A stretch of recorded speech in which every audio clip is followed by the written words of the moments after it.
Boa noite. A vitória no Carnaval Carioca é da Beija-Flor, que conquistou o 12º título. Depois da festa, é hora de ver o que acontece no país além do Carnaval.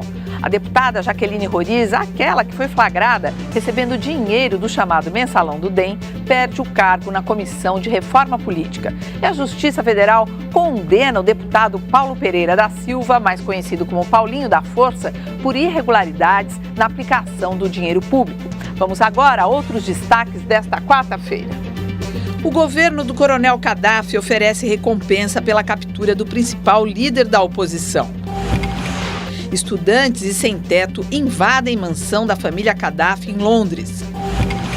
Preso em São Paulo suspeito de matar um estudante para roubar o carro dele no último fim de semana. No Rio de Janeiro, um homem confessa o assassinato de uma jovem de 21 anos. Ele tinha se apaixonado por ela e não era correspondido. Inglaterra aperta o cerco contra os fumantes. O comércio será proibido de expor o produto. Nave Discovery pousa em Cabo Canaveral na última viagem da série iniciada há 3 décadas. E foi com a homenagem ao rei Roberto Carlos que a Beija-Flor conquistou mais um título.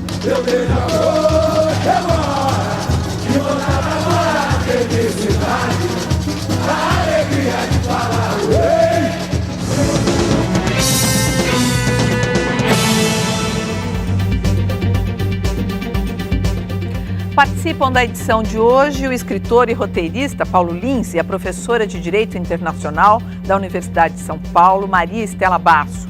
A Beija-Flor é a campeã do Carnaval do Rio de Janeiro. A escola, que levou a história do rei Roberto Carlos para a Avenida, comemora seu 12º título. E o carnavalesco Alexandre Lousada conquistou o 2º campeonato em 2 dias. Foi ele também o carnavalesco responsável pela Vai-Vai em São Paulo. Neguinho da Beija-Flor foi um dos primeiros a chegar. Grande Rio, União da Ilha e Portela vieram apenas como espectadoras. Não competiram por causa do incêndio na cidade do samba, que destruiu fantasias e alegorias. A Mangueira saiu na frente e a torcida se animou. Mas as notas foram aparecendo e deixando claro que o título estava seguindo para Nilópolis. A Verde Rosa protestou cantando o samba mangueirense. Beija-Flor de Nilópolis! A Beija-Flor foi vitoriosa. A escola levou a história do rei Roberto Carlos para a Avenida. Pela qualidade do samba e pelo Roberto Carlos.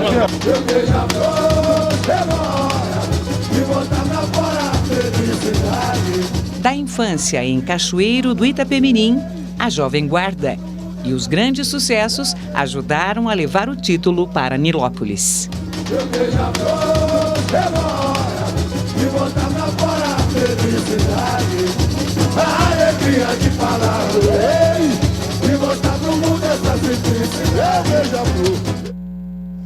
Paulo, ficou feliz aí com o resultado? Como é que você acompanha esse carnaval? Fiquei feliz. É tudo muito bonito, né? Todas as escolas, a diferença entre a última colocada e a primeira colocada é muito pouca. É de verdade. Beleza, tudo muito bonito. Né? Tanto aqui de São Paulo também, os desfiles são...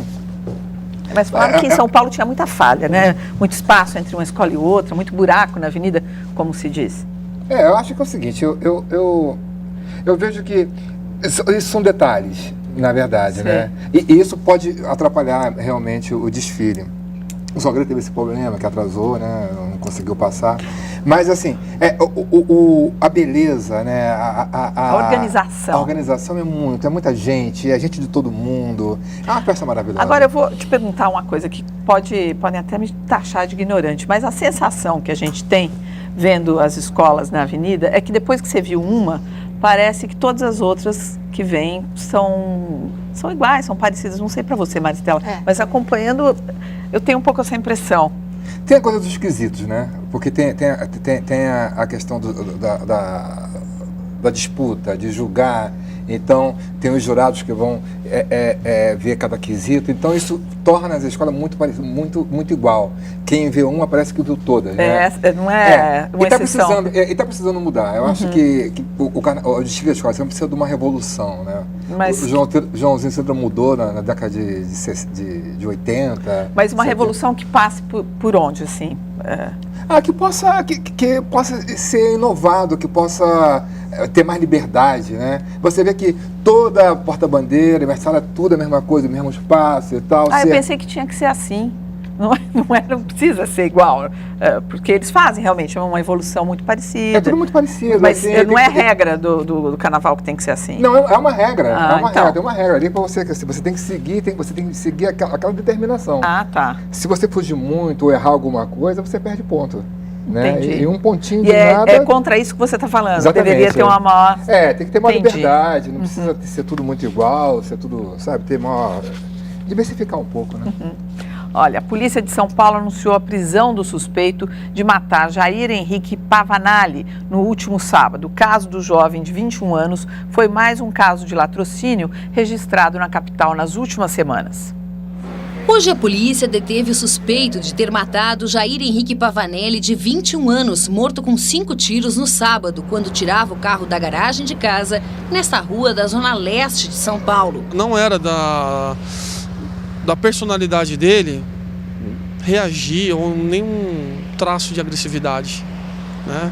Foi vítima de um crime torpe e cruel.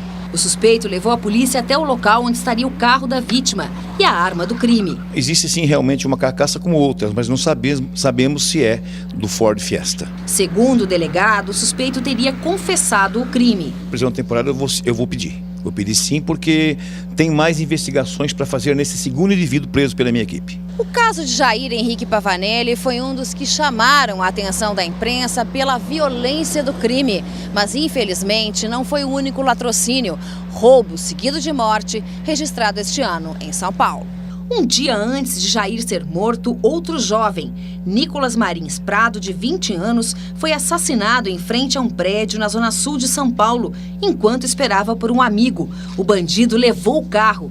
No final de fevereiro, 3 pessoas foram baleadas em 2 vias movimentadas da capital, num crime conhecido como saidinha de banco.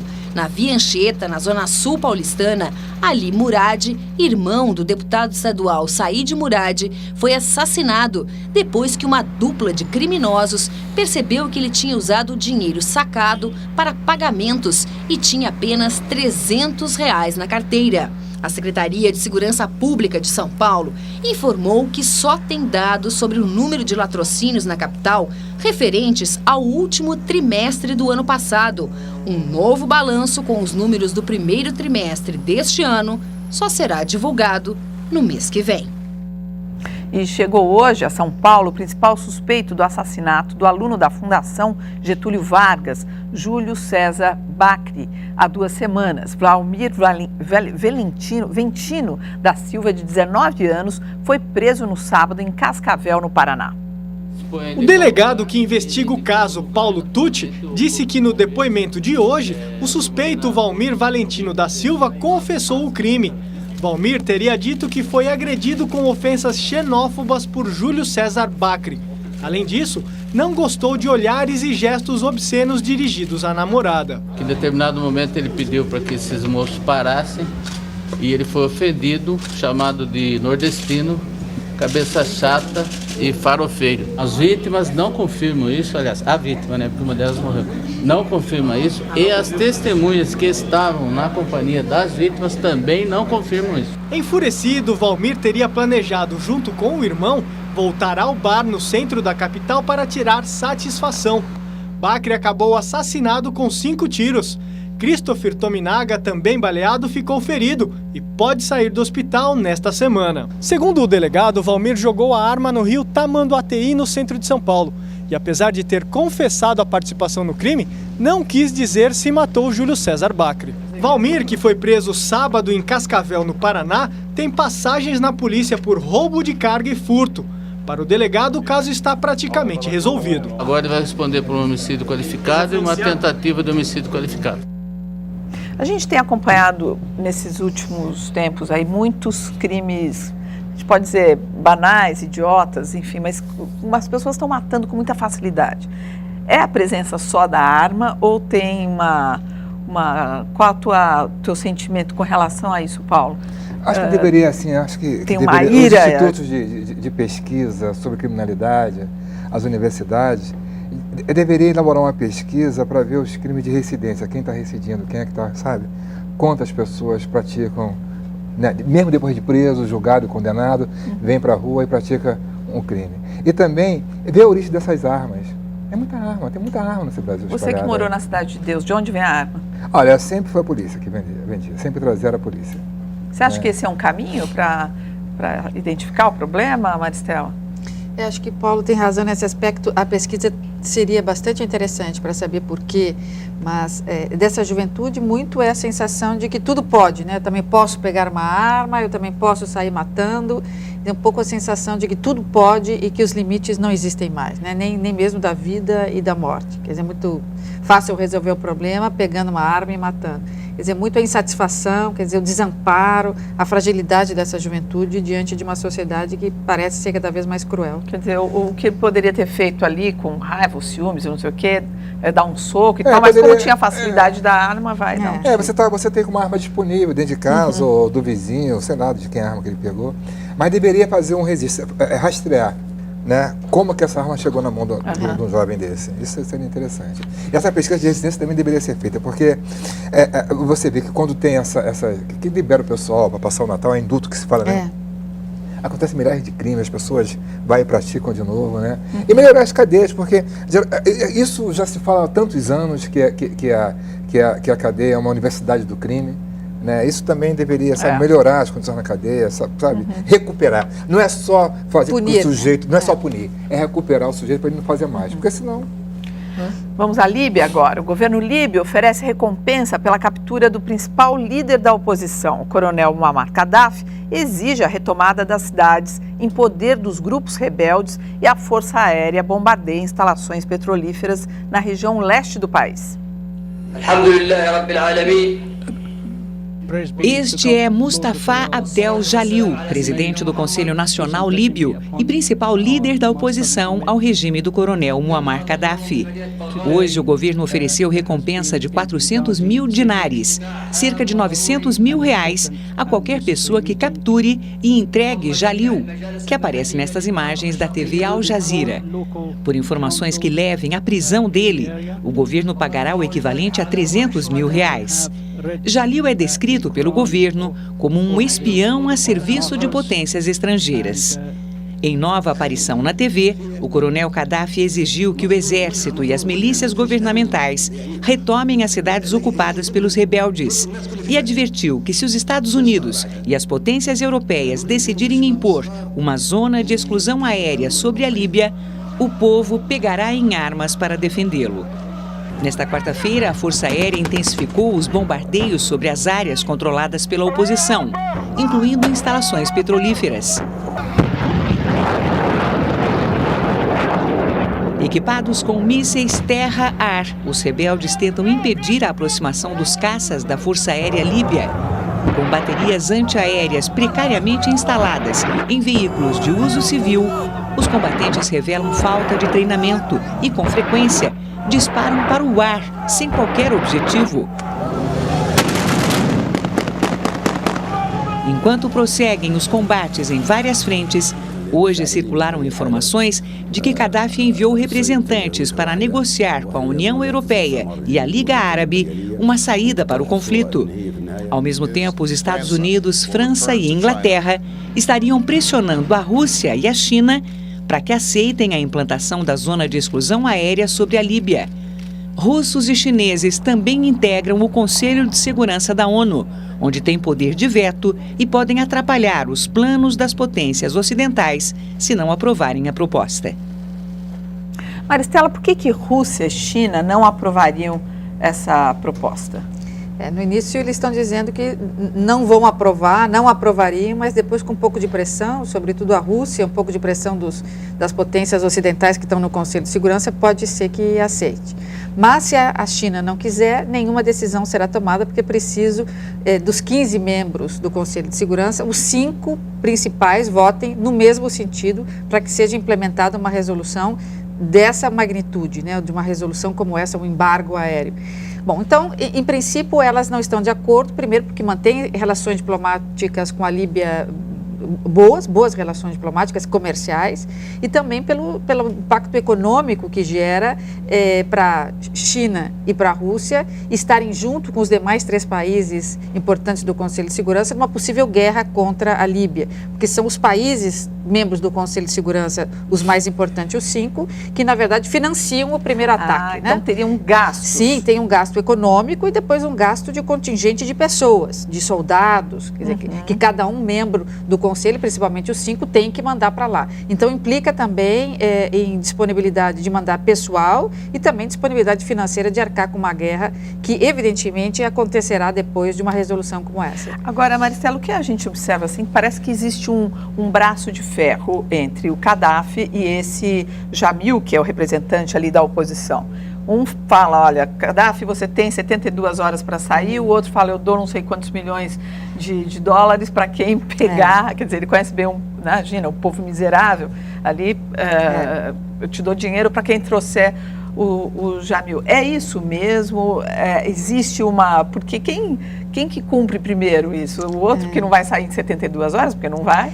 Quanto mais tempo essa rebelião da população contra o governo Gaddafi se prolonga no tempo, é mais favorável para o Gaddafi. Quer dizer, o tempo é o maior inimigo dos rebeldes nesse momento. Nós tivemos bons resultados na Tunísia, no Egito, no Bahrein, em alguns outros pequenos lugares, porque elas foram rápidas, ou seja, os ditadores saíram imediatamente ou declinaram de tantos poderes, quer dizer, deram um pouco mais de democracia e de representatividade para o povo. Mas quanto mais tempo demora para a retirada de Gaddafi e mais tempo ele demora para renunciar, pior é para a população, porque a população não tem um líder, ela não tem uma estratégia e não tem o armamento necessário. E com o desespero do passar do tempo, muitos desses jovens estão indo para as linhas de frente cometendo suicídio. Quer dizer, eles vão mesmo para ver o que vai acontecer. Isso também enfraquece a população. Muitos estão fugindo da Líbia, quer dizer, isso fortalece, sem dúvida, o Gaddafi. Agora, só para encerrar, cola essa ideia do Gaddafi dizer que esse líder da oposição, aí, esse Jalil, ele estaria a serviço dos Estados Unidos, por exemplo? Internamente as pessoas... Os ditadores sempre têm teorias conspiratórias, né? Sempre alguém está querendo derrubá-los e tal. Então, tanto estão blefando Gaddafi quando oferece uma quantia expressiva de dinheiro para encontrar um cidadão que não está na Líbia nesse momento. Nesse momento ele está muito bem protegido, e também o lado contrário, que dá a ele 72 horas para sair. Porque se ele não sair em 72 horas, o que eles vão fazer? Então, são duas ameaças de negociadores que não têm experiência em negociação dessa importância. Olha, uma mansão situada num dos bairros mais exclusivos de Londres e que pertence ao filho do coronel Gaddafi, Saif, foi ocupada hoje por manifestantes. O grupo é liderado por jovens que defendem a queda do regime líbio e prometem permanecer no local até que a casa seja vendida e o valor devolvido ao povo líbio. Após a invasão, grupos de sem-teto aproveitaram a oportunidade e também ocuparam a residência, avaliada em cerca de 30 milhões de reais. A casa está em nome de Saif Gaddafi, o filho do ditador que morou em Londres, onde conseguiu um doutorado em economia à custa de uma tese plagiada. Pode se fazer isso? Quer dizer, confiscar a casa do Gaddafi? Pode confiscar tudo que quiserem, né? Esse ato de confisco é uma expropriação que pode acontecer. E isso, na verdade, não os enfraquece, porque eles têm uma quantia expressiva de dinheiro em nome deles e dos aliados, e também em nome de outras pessoas que a gente não sabe quem é, em nomes falsos e documentos falsos que eles têm. Olha, e a violência volta às ruas do Cairo, no Egito. Defensores do ex-ditador egípcio, Hosni Mubarak, atacam manifestantes que exigiam mais rapidez nas reformas políticas. Armados de paus e pedras, os agressores atacaram a multidão concentrada na Praça Tahrir. Dezenas de pessoas ficaram feridas. Um mês após a queda de Mubarak, os manifestantes que conseguiram derrubar o antigo regime estão ansiosos por maior participação na política e mudanças econômicas que levem à geração de empregos. Em outro ponto do Cairo, o exército entrou em ação para impedir novos confrontos entre grupos muçulmanos radicais e a minoria cristã. Os choques deixaram pelo menos 10 mortos e mais de 100 feridos. Você já tinha previsto aqui no Jornal da Cultura esse Day After, né? A gente vai ver em todos os países, por isso a importância do Plano Marshall e também o Plano Marshall de reconstrução da África do Norte e do Oriente Médio e, sobretudo, a ajuda agora da ONU, ajuda técnica para poder reestruturar esses países, porque eles precisam de constituição, de legislação, de instituições democráticas, formação de partidos políticos e precisa de gente para ir lá e ajudar, senão eles vão se autodestruir mesmo. Olha, e os ventos de mudanças no mundo árabe chegam ao Marrocos. Na tentativa de evitar um levante popular, o rei do Marrocos anuncia mudanças constitucionais. Em discurso transmitido pela TV, Mohammed VI anunciou a criação de um comitê para promover reformas na Constituição. A primeira delas deve ser a convocação de eleições livres para o cargo de primeiro-ministro. O eleito também deverá assumir integralmente a administração pública, até agora em mãos da família real.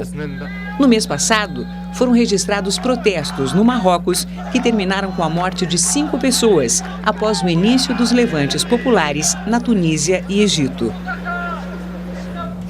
É prudência que a gente pode dizer que está acontecendo no Marrocos? É justamente o tema principal. Por isso é uma rebelião que nós vamos ver um pouco mais saudável do que as outras, se aqui a gente pode falar de uma rebelião saudável. Mas porque eles estão falando da Constituição, quer dizer, antes de derrubar quem está no poder, antes de discutir estabelecer a desordem total. Vamos primeiro criar uma nova carta constitucional que determine os limites jurídicos ao poder político. Então isso é muito interessante e nós vamos ver que o Marrocos vai ter menos problema de se reestruturar depois dessa movimentação.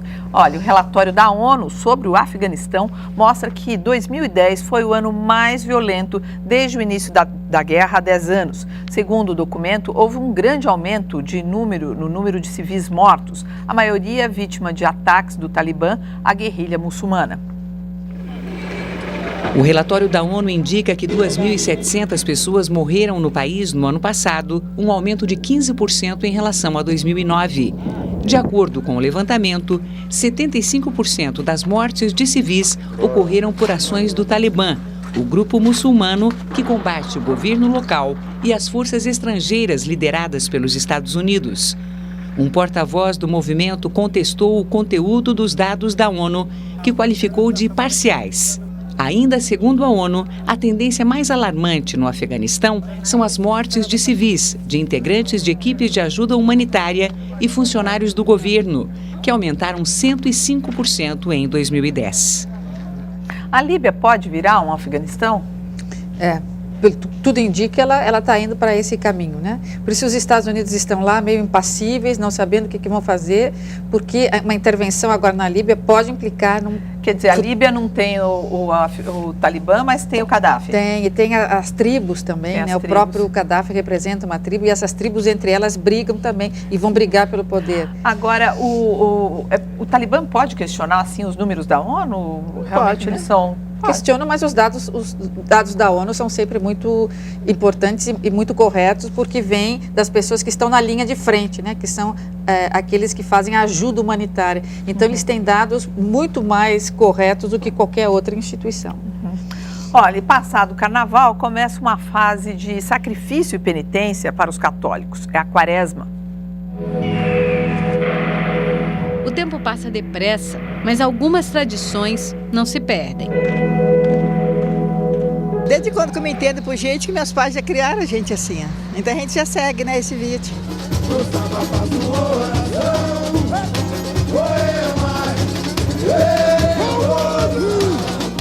Vai-se o carnaval. Para os católicos, começa um período sagrado. É a Quaresma. Nas igrejas, imagens cobertas de roxo. Nos fiéis, devoção se traduz em sacrifício. De manhã, eu tomo café, normal. Não comer carne, bebida alcoólica. Aí, meio-dia, como um pouquinho, metade do que eu comia normalmente. Vou tirar o refrigerante, açúcar, vou diminuir o mínimo possível. E à noite tomo chá com bolacha. A Quaresma começa na quarta-feira de cinzas e vai até a quinta-feira santa. São 40 dias de preparação para a principal festa do catolicismo, a ressurreição de Cristo, comemorada no domingo de Páscoa. É tempo de sacrifícios, de penitências, mas para os católicos, especialmente de orações. Aí a gente faz mais jejum e oração. Faz o ano todo, mas agora mais intensamente. Orações lá para as pessoas doentes, né? Alguns amigos Na quaresma, o dia de Ana tem início com uma visita à igreja. Cada oração fica mais longa, as refeições mais curtas. Nada de carne às quartas e sextas-feiras. Penitência que para ela não dói, alimenta a fé. É uma coisa solitária às vezes entre mim e Deus, né? Mas é uma coisa que a gente tem que fazer com recolhimento, com alegria, não com dor, não com dor. Não vou ter mais vida. Mas afinal, por que quaresma? E por que o início na quarta-feira de cinzas? Se você não sabe, o Jornal da Cultura explica. A quaresma é o período de preparação para a Páscoa. A quaresma é como se fosse uma grande travessia de um deserto, como os 40 dias que Jesus andou pelo deserto, como os 40 anos que o povo de Israel andou pelo Sinai. E aí o católico teria, portanto, 40 dias entre o carnaval, a quarta-feira de cinzas especificamente, cinza, quaresma, deserto, sofrimento, purgação, e a preparação para entrar em contato com o sofrimento, paixão e a ressurreição, que é a grande promessa do cristianismo. O calendário gregoriano, aprovado pelo Papa Gregório VIII em 1582, é que define as datas. A Páscoa cai no domingo depois da primeira lua cheia da primavera, mas isso no hemisfério norte. Para nós, é o outono. Este ano, a Páscoa será em 24 de abril. 40 dias antes disso, sem contar os domingos, temos a data da quarta-feira de cinzas, quando começa a quaresma, que tem um sentido especial para os católicos. Para um católico praticante, a quaresma é um momento onde você se prepara para a Semana Santa, se prepara para a paixão de Cristo, para o sofrimento de Cristo, que é na realidade, apesar de que o Natal é uma grande festa e muito importante, a Semana Santa é a paixão de Cristo, a ressurreição é de fato o mais importante. Quer dizer, não pode pecar até lá, é isso? Até 21 de abril, né? 21 de abril. Tem que fazer penitências, muitas orações, sacrifícios, purificação da alma. Depois, não, porque depois chega a Páscoa, cai no chocolate, né? Aí pronto, contamina tudo, aí engorda, acabou tudo. Você cumpre essas coisas, Paulo Lins? Você é religioso? Não sou religioso. Você, Maristela? Não, também não. Bom, já vi que aqui... Presa em São... eu acho que o católico que cumpre isso são só os religiosos mesmo, aqueles que estão lá dentro, os padres. Como toda religião, né? A maioria dos católicos não cumpre isso, não. Presa em São Paulo, uma quadrilha de 8 pessoas especializada em praticar sequestros relâmpagos. Entre os presos, 3 são adolescentes. A prisão aconteceu na noite passada em um posto de combustíveis. Os assaltantes levavam como refém um empresário de 34 anos, sequestrado pouco antes, em frente a uma videolocadora em Moema, na zona sul de São Paulo. 35 suspeitos de participar de um arrastão na Praia Grande, no litoral paulista, foram presos em uma operação conjunta da polícia e da Guarda Civil do município. Entre os detidos estão 30 menores de idade. A ação do grupo foi gravada pelas câmeras de segurança da praia, que também mostraram o momento da chegada da polícia. Está faltando emprego para os deficientes. O Brasil tem cerca de 17 milhões de pessoas nessas condições, mas só 290 mil trabalham com registro em carteira. No Brasil, o trabalho com carteira assinada cresceu quase 10% entre 2007 e 2009. No mesmo período, o mercado para deficientes diminuiu em mais de 17%. A lei obriga a contratação de deficientes, mas só 21% das empresas cumprem a norma. O estado de São Paulo é o que mais contrata, 40%. Roraima é o que tem menos mercado, 2,3%. Renata e Natália são surdas. Às vezes precisam de ajuda de um intérprete, mas isso não é problema na hora do trabalho. Estela tem síndrome de Down e trabalha como auxiliar de biblioteca.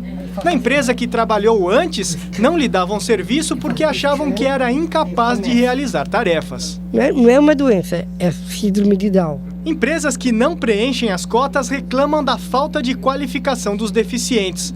O coordenador da ONG Espaço Cidadania acha que isso não é totalmente verdade e serve apenas de desculpa para burlar a lei. A maioria das pessoas com deficiência ficaram com deficiência ao longo da vida, com a formação que tinham, com o conhecimento que tinham. Segundo João Ribas, que coordena o setor de empregabilidade de pessoas com deficiência do Serasa, a empresa tem 92 funcionários com deficiência. Não os contratou apenas para se adequar à lei. Se a pessoa não tiver bom desempenho, pode ser demitida. Isso significa que, de um lado, a empresa tem que estar aberta, mas nós que temos uma deficiência, temos que ter alcance de metas e entregar os trabalhos que as lideranças pedem. Não basta apenas dar treinamento profissional e contratar o deficiente. É preciso dar acessibilidade e condições adequadas de trabalho.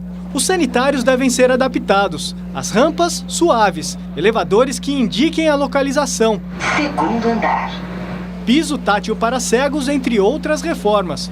O advogado Marcos é cego, por isso o escritório comprou um programa especial de computador que lê textos e soletra as teclas digitadas. Para ele, as empresas costumam não acreditar na capacidade dos deficientes. Tem algumas limitações sim, mas acho que você consegue vencer se você tiver boa vontade, for atrás, buscar sempre aprender, se aperfeiçoar, é possível. A seguir, Justiça Federal condena o deputado federal Paulinho da Força por uso irregular de dinheiro público. E mais, a deputada filmada recebendo propina é afastada da comissão da Câmara que discute reforma política.